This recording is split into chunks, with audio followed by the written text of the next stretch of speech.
नमस्कार। शिक्षा की बात हर शनिवार की इस नए अंक में मैं आप सबका हार्दिक अभिनंदन करता हूं, स्वागत करता हूं।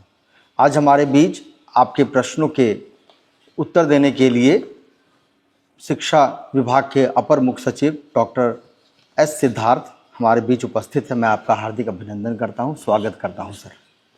सर, सबसे पहले तो मैं आपको हार्दिक बधाई देना चाहता हूं कि अभी बिहार दिवस हमारा संपन्न हुआ है और इसमें बिहार दिवस का शिक्षा पवेलियन सर इस बार अपने नए कलेवर में था। शिक्षा विभाग द्वारा किए जा रहे नवाचारों को बहुत अच्छे ढंग से दिखाया गया वहाँ, और इस तरीके से काफ़ी लोग वहाँ इकट्ठे भी हुए थे। तो आप इस तरह के आयोजन को सर किस रूप में देखते हैं? देखिए, इस बार जो हम लोगों ने परिवर्तन किया था उसमें हम लोगों ने अपने उपलब्धि दिखाने से ज़्यादा हम लोगों ने बच्चों का जो रोल है या बच्चों का से लगाव जो है इस मेला का, उस पर हम लोगों ने ज़्यादा ध्यान दिया। और यही कारण था कि बच्चों ने बढ़ चढ़ कर इस मेले के इस उत्सव का आनंद लिया और उत्सव के उसका भाग लिए। आपने देखा होगा बहुत सारे स्टॉल में बच्चों ने अपने एग्जीबिशन लगाए और काफ़ी बच्चों की चहल पहल इस बार इस बिहार दिवस के स्टॉल पे रही और काफ़ी उत्साहजनक रहा कि बच्चे अपने अपने कला का प्रदर्शन कर सके, अपने हुनर का प्रदर्शन कर सके और साथ ही साथ शिक्षा विभाग द्वारा चलाए जा रहे विभिन्न कार्यक्रम और आयामों की जानकारी प्राप्त कर सके। सर, अब हम कुछ प्रश्न लेते हैं।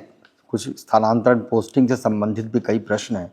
सरकार शिक्षकों के स्थानांतरण एवं नए पोस्टिंग के लिए क्या कोई टाइमलाइन निर्धारित कर रही है? इस पर कुछ बताना चाहेंगे सर? देखिए, बहुत सारे आवेदन पत्र प्राप्त हुए हैं राज्य मुख्यालय में और बहुत सारे लोग आते रहे और इतनी बड़ी संख्या में लोग आए तो हम लोगों ने सोचा कि इन सभी के आवेदन पत्र हम लोग ऑनलाइन पोर्टल में प्राप्त करेंगे। कुल मिला के 1,90,000 आवेदन पत्र सभी प्रकार के प्राप्त हुए। फिर हम लोगों ने उसकी समीक्षा की कि किस प्रकार के आवेदन पत्र हैं और हम लोगों ने उसको देखा कि मोटा मोटी वो जो है ब्रॉडली वो 7 कैटेगरी के लोग थे। इसमें रुग्णता का इशू था, कुछ परिवार के लोग रुग्ण थे, कुछ अपने विकलांग थे, कुछ विडोज थे और कुछ हमारे जो पति पत्नी वाले मामले थे, जो पति और पत्नी एक साथ नहीं रह पा रहे हैं वो थे और बाकी दूर दराज के लोग थे। तो ये करीब 1,90,000 आवेदन पत्र थे। यदि 1,90,000 की संख्या को देखा जाए तो ये हमारे जो कुल शिक्षक की संख्या है करीब 5.5 लाख है। और एक बार में इसको करने में आप सोच सकते हैं कि कितना बड़ा चैलेंज है। तो हम लोगों ने कहा कि पहले इसको हम लोग फेज वाइज लेते हैं और हम लोगों ने इसको 7 जो क्राइटेरिया है उसको हम लोगों ने टेकअप किया। शुरुआती हम लोगों ने कुछ प्रोसीजर्स अडॉप्ट किए और फिर बाद में हम लोगों ने सोचा कि इसको कंप्यूटर बेस्ड फिटिंग जो भी लॉजिक है उसको हम लोग आके फिट करेंगे। तो सबसे पहले हम लोगों ने जो ऊपर के 7 कैटेगरी हैं जिसमें बीमारी का कारण है, उसके बाद उसमें जो लोग बीमार हैं, जिनके परिवार के लोग गंभीर रूप से बीमार हैं, पति पत्नी के जो मामले हैं, कुल 7 कैटेगरी के जो आवेदन पत्र हैं वो हम लोगों ने टेकअप किए और उस सभी को टेकअप करके हम लोगों ने एक मुश्त हम लोगों ने जिला आवंटन कर दिया, जो हाल ही में आपने देखा होगा कि बड़ी संख्या में एक सूची निकली है। उसके बाद अब बच गए हैं जो सबसे बड़ा कैटेगरी है, वो है दूरी वाला कैटेगरी है। जो पुराने जो 6 कैटेगरी थे उसमें भी हमने देखा कि बहुत सारे लोग मुख्यालय में आने लगे और बहुत सारे लोग ने अपने आवेदन पत्र देने लगे कि भाई हमारा नहीं हो। तो ये बात मैं बिल्कुल सभी को हम लोगों ने पत्र के माध्यम से भी स्पष्ट किया है कि करीब 650 लोग ऐसे लोग थे जिनका ना ही जो उनका सर्विस रिकॉर्ड है उसमें ना ही ये लिखा है कि वो किस प्रकार के टीचर हैं, वो कौन से कक्षाएं पढ़ाते हैं, वो प्राइमरी स्कूल टीचर हैं, मिडिल स्कूल टीचर हैं, हाई स्कूल टीचर हैं, इसकी कोई जानकारी उनके रिकॉर्ड में नहीं है। इसलिए जब ट्रांसफर पोस्टिंग का जो सॉफ्टवेयर चला तो उतने उसने छांट दिया 650।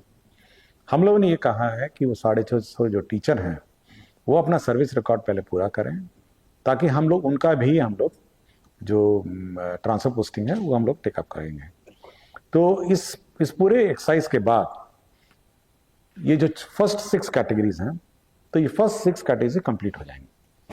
बच जाते हैं जो लास्ट कैटेगरी, सबसे बड़े कैटेगरी है, वो है जो दूरी वाले हैं, जो अपने होम डिस्ट्रिक्ट, जो अपने जहाँ पे जो इच्छिक डिस्ट्रिक्ट है उससे दूर है, और उसमें भी पुरुष हैं और उसमें महिला है। हम लोगों ने सबसे पहले जो टेकअप किया है वो है जो नियोजित सक्षमता पास जो टीचर हैं, उसको हम लोग फर्स्ट टेकअप करें। महिलाएं फीमेल सक्षमता पास फीमेल है। ऑलमोस्ट मैंने लिस्ट हम लोगों ने फाइनल कर ली है, और आज शनिवार है, 1-2 दिन लगेगा उसको समीक्षा करके क्रॉस चेक करने में। तो सबसे पहले सक्षमता पास जो फीमेल टीचर है उसकी लिस्ट निकलेगी। उसके बाद फीमेल TRE 1 और TRE 2 हम लोग निकालेंगे, और उसके बाद फिर हम लोग पुरुष टेकअप करेंगे। तो इससे ये है कि हम लोग एक तो फेज वाइज देखते हैं, चेक करते हैं, फेज वाइज हम लोग चल रहे हैं। और सबसे पहले तो हम लोग को पहले जिला अपने जिलों में उसको आवंटन कर रहे हैं। और हम लोग जब जिले आवंटन करते हैं तो हम लोग ये चेक करते हैं कि ऐसा ना हो कि कुछ जिले से अचानक बड़ी संख्या में लोग बाहर निकल आए और कुछ जिले में अचानक बहुत सारी संख्या में आ जाए। उदाहरण स्वरूप जैसे मैं बताना चाहूंगा कि पटना जिला के लिए ऑलमोस्ट 20% आवेदन पत्र पटना जिला के लिए, और सभी लोग पटना जिला आना चाहते हैं, और वो भी पटना के नगर निगम क्षेत्र में आना चाहते हैं। तो हम लोग ये सब चेक करते हैं कि वास्तव में मतलब कितने लोग आ रहे हैं किसी जिला में और कितने लोग किसी जिला से जा रहे हैं। तो जब हमारे सिस्टम में हम लोग चेक करते हैं, जब हमारे सामने शीट आती है, तो 38 जिले से लोग जा रहे हैं और 38 जिले में लोग आ रहे हैं। तो पूरी संख्या रहती है कि कितनी संख्या में लोग जा रहे हैं और कितनी संख्या में आ रहे हैं। एक तो जिला का अपना बैलेंस बिगड़ना नहीं चाहिए, दूसरा है स्कूल का भी बैलेंस बिगड़ना नहीं चाहिए। पता चला एक स्कूल खाली हो गया और दूसरे स्कूल में जहां पे 5 शिक्षक की आवश्यकता थी वहां 8-10 हो गए। तो स्कूल का भी अपना बैलेंस नहीं बिगड़ना चाहिए। तो जितनी आवश्यकता है किसी स्कूल में उतने ही टीचर जाएंगे। तो हम लोग की ये पॉलिसी है कि जहां तक संभव हो, अगर वैकेंसी होगी तो हम लोग एडजस्ट कर देंगे उसी स्कूल में जहां पे आपने जिस पंचायत में आपने मांगा है। अन्यथा हम लोगों ने ये पूछा है एफिडेविट के माध्यम से भी कि उसके बगल में नियरेस्ट पॉसिबल डिस्टेंसेस पे हम लोग उसको एडजस्ट कर देंगे। और हम लोग का ये है कि जहां तक हम लोग पॉसिबल है, जहां तक हम लोग हमारी सिस्टम मतलब डामाडोल ना हो जाए या ये पूरी संख्या मतलब एडवर्स ना हो जाए, उतना तक हम लोग उसको एडजस्ट कर देंगे। और ये पूरी एक्सरसाइज 1,90,000 में होनी है। तो पहले जिला आवंटन होगा, फिर जिले के अंदर स्कूल का आवंटन होगा। तो सबसे डिफिकल्ट काम पहले जिला है। और कभी कभी देखते हैं कुछ जिले में नाम नहीं लूंगा कि वहां बड़ी संख्या से बाहर है, और कुछ जिले हैं जो बड़ी संख्या में वहां पे एंट्री हो रही है टीचरों की। तो ये रेशियो कभी डगमगा न जाए और डामाडोल ना हो, ये हम लोग देख रहे हैं। और हम लोग देख रहे हैं कि ठीक ठाक ऑलमोस्ट फिट हो जा रहा है। और नियोजित महिलाओं का शुरू होगा, उसके बाद TRE 1 TRE 2 महिलाओं का टेकअप करेंगे, फिर पुरुष का टेकअप कर लेंगे। सर, एक मनीष कुमार सिंह है, राजकीय मध्य विद्यालय कुम्हैनी, रफीगंज, औरंगाबाद के। इनकी शिकायत है कि इन्हें जो जिला अलॉट किया गया है उनसे ये संतुष्ट नहीं है। ये कहते हैं कि मैं OBC का कैंडिडेट हूँ, पर ज़्यादा नंबर होने के कारण मेरा मेरिट जनरल कैटेगरी में बना दिया गया है। OBC का कैंडिडेट को हमसे कम नंबर लेकर उसको अपना जिला अलॉट कर दिया गया है। मेरा अधिक नंबर एवं OBC होने के बावजूद भी अपना जिला नहीं मिला है। देखिए, हम लोग का जो क्राइटेरिया है जब हम लोग टेकअप करते हैं पोस्टिंग के लिए, हम लोग उस कैटेगरी को लेते हैं जो BPSC जिस कैटेगरी में रिजल्ट देता है। आप किसी भी कैटेगरी के मतलब कैंडिडेट हो, बट BPSC जो रिजल्ट देता है उसी कैटेगरी को हम लोग मान के चलते हैं। मैंने जब ये मेरे व्हाट्सएप पे आया था ये प्रश्न, और जब मैंने व्हाट्सएप में इस मैसेज को देखा तो सबसे मैंने पूछा कि मैंने इसका रिकॉर्ड निकालिए, आप इसका आवेदन पत्र निकालिए और इसका BPSC का इसका रिजल्ट निकालिए। दोनों मैंने देखा, आज सुबह ही मैंने देखा इसको। उसके बाद मैंने चेक किया कि देखा कि जब इनके रिजल्ट मैंने BPSC से वाला रिजल्ट से देखा तो BPSC ने लिखा है कि इनका कैटेगरी जो भी कह रहे हैं OBC या जो भी है, और लेकिन इनका रिजल्ट उसने जनरल कैटेगरी में डिक्लेयर किया हुआ। तो जब हम लोगों ने पोस्टिंग शुरू किया तो उनको जनरल कैटेगरी के आधार पे मानते हुए हम लोगों ने कर दिया। इनका ये कहना है कि इनको ओबीसी सीट जो है वो मिलनी चाहिए, मतलब इनका मेन क्लेम। देखिए ओबीसी सीट मान लिया, आपके 50 सीट हैं, हम लोगों ने एक प्रेस रिलीज भी दिया हुआ है, कल ही हम लोगों ने एक बड़ा प्रेस, सब 50 सीट है और ओबीसी कैंडिडेट में 50 ओबीसी और 30 जनरल में उसने बीपीएस ने रिजल्ट दिया, हो गया 80। अगर मैं ऊपर से 50 को मतलब ओबीसी में डाल दूं तो जो 30 नीचे वाले जो हैं उनकी तो नौकरी चली जाएगी, क्योंकि उस कैटेगरी का पद ही नहीं है, उस कैटेगरी का पोस्ट ही नहीं है। इसीलिए हम लोग ये कहते हैं कि जो कैटेगरी में बीपीएससी रिजल्ट देता है उसी को आधार मान करके पोस्ट देते हैं। और यही विभिन्न मामलों में ऐसे ही निर्णय हुआ है, विभिन्न सर्विसेज में भी ये निर्णय हुआ है जिला अलॉटमेंट का, और बहुत सारे जितने भी रूलिंग्स हैं ये सब इसी आधार पर है। और हमारे डिपार्टमेंट में इसी में जो हम लोग का रूल पोजीशन है उसके आधार पर यही बात निकल आई है। और यदि इस कैंडिडेट को कोई और अन्यथा जानकारी हो किसी अन्य नियम कानून की तो जानकारी दे सकते हैं, बट जो स्थापित नियम कानून है उसके बारे में हम लोगों ने एक प्रेस रिलीज दिया है। और मैं बहुत ही स्पष्ट बोल रहा हूं कि हम लोग का ये बहुत बड़ी एक्सरसाइज है और हम लोग ये अफोर्ड नहीं कर सकते हैं कि किसी के साथ अन्याय हो जाए या किसी के साथ पक्षपात हो जाए। हम लोग बहुत फेयर और बिल्कुल ट्रांसपेरेंट है, हम लोग पूरी सूची पब्लिश करते हैं, कहीं छुपी छुपाई सूची भी नहीं, आप देखिएगा पूरी सूची आ जाती है, इसलिए बिल्कुल ट्रांसपेरेंट वे में करते हैं। और यह विश्वास आप सभी शिक्षकों को रखना चाहिए कि विभाग आपके मामले में पक्षपात नहीं करेगी और जो स्थापित नियम कानून रूल वैकेंसी पोजीशन है उसके आधार पर जो पॉसिबली अच्छा हो आपके भलाई के लिए वो निर्णय लेगी। आपको कष्ट देने का, मुझे किसी टीचर को कष्ट देने का कोई इच्छा नहीं है और मैं चाहता हूं खुशी खुशी वो पढ़ाएं। श्रीमती स्मिता श्री हैं, एक माध्यमिक शिक्षिका हैं। इनका कहना है कि पोस्टिंग के लिए कुछ ऐसे शिक्षक जो विकल्प का चयन ही नहीं कर सके, तो ऐसे में क्या उन्हें आश्वासन के अनुरूप गृह जिला मिलेगा या फिर उनका जिला आवंटन किस प्रकार से? देखिए हम लोग जब आवेदन पत्र देखते हैं तो इतना आधा अधूरा आवेदन पत्र फिल्ड होता है, किसी ने जिला दिया, किसी ने ऑप्शन दिया, किसी ने कुछ भर दिया, पता नहीं कैसे भरा जाता है, बट बहुत सारी गलतियां रहती हैं।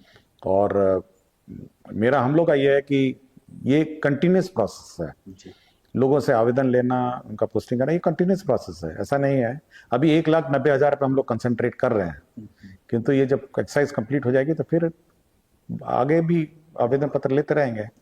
तो ये ऐसे किसी को निराश होने की जरूरत नहीं है कि ये अंतिम मौका है उसके बाद नहीं होगा। जब मौका आएगा, जब आवेदन पत्र प्राप्त होंगे तब वो अपना एप्लीकेशन दे सकेंगे। एक श्रीमती स्मिता सिंह शिक्षिका रामजी चक पटना की हैं। इनका कहना है कि सर, हमारे राज्य में बड़ी संख्या में शिक्षकों की नियुक्ति होने के बावजूद शिक्षकों का वितरण असामान्य है। मेरे विद्यालय में कुल 9 शिक्षक हैं एवं लगभग 1000 बच्चे नामांकित हैं। तो इस परिस्थिति में राज्य सरकार शिक्षकों के समान वितरण रैशनलाइजेशन के संबंध में क्या विचार कर सकती है? देखिए मैंने पहले ही कहा कि जब हम लोग पोस्टिंग ट्रांसफर करते हैं और जब टीचर का फ्लो होता है वो मतलब वो ऐसा ही एडवर्स ना हो जाए कि कुछ जिले से टीचर्स बाहर आ जाएं और कुछ जिले में ज्यादा टीचर हो जाएं, या कुछ स्कूल से बाहर आ जाएं और कुछ स्थानों पे ज्यादा टीचर हो जाएं।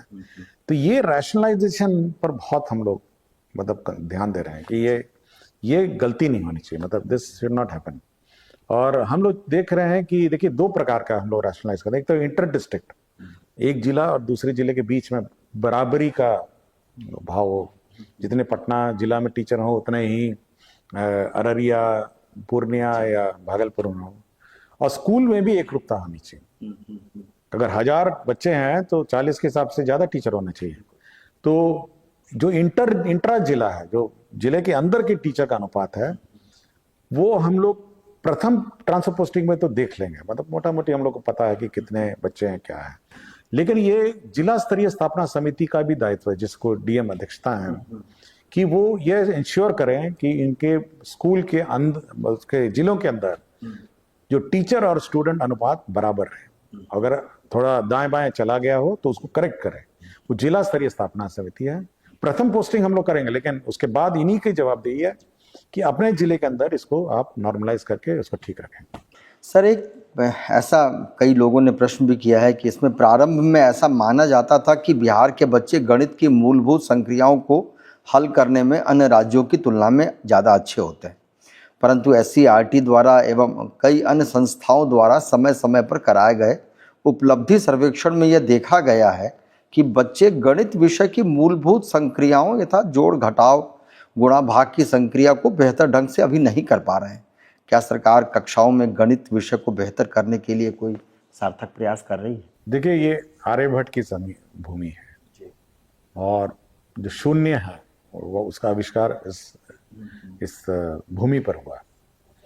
और मेरी जानकारी में बिहार के जो बच्चे हैं गणित उनका बहुत स्ट्रांग होता है, लेकिन जब अंक हम लोगों ने एग्जामिनेशन लिया और हम लोग जब सर्वे करते हैं तो देखते हैं कि गणित इनका अब थोड़ा कमजोर पड़ रहा है। और आपको याद होगा कि हम लोगों ने जनवरी महीने में 100 दिन का हम लोगों ने एक्सरसाइज दिया था कि किसी भी हालत में आप बच्चों को 100 दिन गणित और रीडिंग, मैथमेटिक्स और रीडिंग आप पढ़ाएंगे और रिवाइज कराएंगे।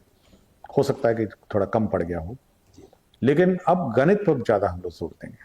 मतलब ये एक विषय है कि गणित पे हम लोग मतलब और ज़्यादा परीक्षाएं लेंगे और रिवीजन कराएंगे और ये इंश्योर करेंगे कि बच्चे गणित जो है जिस स्तर का गणित होना चाहिए, पढ़ाई होनी चाहिए, उस स्तर का गणित की पढ़ाई हो। तो हम लोग अब रिवीजन, जैसे कि आपको जानकारी होगा कि अप्रैल महीने में हम लोगों ने केवल रिवीजन एक्सरसाइज रखा है, केवल रिवीजन, ओनली रिवीजन, कि आप केवल रिवाइज करिए पिछले साल का, और अप्रैल के एंड में फिर गणित का परीक्षा होगा, गणित का रीडिंग का फिर परीक्षा होगा। और अब हर बार मतलब रेगुलरली गणित का एग्जाम होगा हर महीने कि भाई गणित आप you will have to study. गणित और रीडिंग ये दो चीज़ें जो विभिन्न सर्वे में हम लोग को कहा गया है कि आप इस पर ज़्यादा जोर दें ताकि बच्चे अच्छा करें। और मैं सभी टीचर से भी अनुरोध करता हूं कि छोटे बच्चों के तो गणित तो कोई भी पढ़ा सकता है, उसके लिए कोई विशेष गणित का टीचर नहीं चाहिए। इसलिए जो छोटे बच्चों को है, जोड़ घटाव है, मल्टीप्लिकेशन है, इस सब पर थोड़ा ध्यान देंगे और कोशिश करेंगे कि अब गणित का जो स्तर है इस राज्य में बच्चों में उसमें और उछाल हो। और मेरा विचार है, मैं कॉन्फिडेंट हूँ कि अगर सभी टीचर ट्राई करेंगे तो हम लोग फिर मतलब मैथमेटिक्स में हम लोग कर पाएंगे। नहीं, बहुत ही अच्छा होगा सर। ये अगला सवाल तो वैसे आपने सर जब भी जवाब दिया भी है, लेकिन फिर भी मैं ये प्रश्न रख ले रहा हूँ। असर सर्वेक्षण में यह देखा गया है कि पिछले कुछ समय में बच्चों के उपलब्धि में 7% तक की वृद्धि हुई है, परंतु सर्वेक्षण बताते हैं कि अभी भी बच्चों की उपलब्धि हिंदी विषय में खास तौर से पढ़कर समझने के कौशल में अच्छी नहीं है। क्या विभाग इस पर कोई विशेष योजना? मैं वही कहा है आपको कि ओवरऑल तो हम लोग अच्छा कर रहे हैं जी। अगर आप मैट्रिक का या आईए का रिजल्ट देखें तो हम लोग we are doing better than last year से अच्छा कर रहे हैं।